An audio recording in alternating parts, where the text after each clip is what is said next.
Je suis né à Strasbourg et puis on était des gens de Strasbourg, de l'Alsace, des gens un peu compliqués par rapport à l'évangile, par rapport aux choses de Dieu. Et j'ai grandi comme ça, dans ce contexte-là. Mon père n'était pas catholique, se disait catholique, mais il n'était pas pratiquant, il ne pratiquait pas ce qu'il vivait, ce qu'il disait.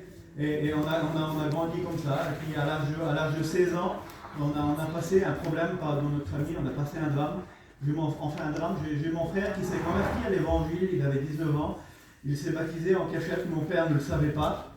Et à ce moment-là, 2-3 mois après, sans passer, et puis il est parti avec ses copains, avec sa voiture, et lorsqu'il est parti, il a fait un accident de voiture. Et dans cet accident-là, il est parti auprès du Seigneur, il avait 19 ans. Alors c'était un drame, c'était une catastrophe, c'était le ciel qui nous est tombé sur la tête, si vous voulez.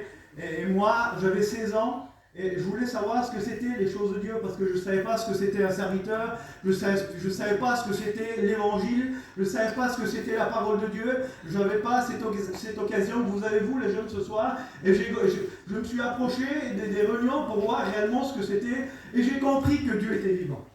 J'ai donné mon cœur à Dieu, j'avais 16 ans.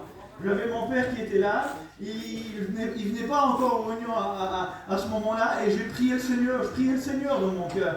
Et puis j'ai prié le Seigneur pour me baptiser. Et puis mon père, c'était pas qu'il était contre, mais il avait, si vous voulez, une crainte à ce moment-là. Il disait que c'était à cause d'Alléluia, c'était à cause de ces gens. Mon père s'est réfugié dans l'alcool. Et puis il rentrait à 3-4 heures, 5 heures du matin. J'écoutais mon père écouter de la musique et pleurer. C'était compliqué pour nous, c'était compliqué pour moi. Et moi j'ai rencontré le Seigneur et j'ai prié le Seigneur. Je savais que Dieu était vivant. Et j'ai mis ma foi dans le Seigneur. Et puis à ce moment-là, j'ai demandé à mon père 2 ans après. Mon père m'a pas dit oui, m'a pas dit non. Il a dit fais ce que tu veux mon fils. J'ai pris ça comme un oui, je me suis baptisé. Quelques années sont passées, Dieu m'a donné un foyer. Quelques années sont passées, Dieu m'a appelé à le servir. J'ai fait mes écoles bibliques.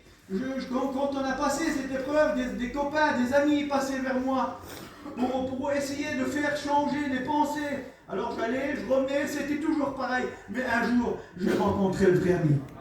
Celui qu'on appelle Jésus-Christ, celui qui est capable de donner la paix. Mon père qui ne voulait pas que je me baptise, quelques années après, c'est lui qui est passé par les eaux du baptême.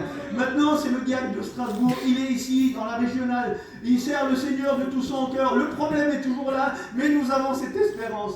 Et j'aimerais vous dire ça, les jeunes, ce soir. Il y a des choses qu'on ne comprend pas des fois lorsqu'on est jeune.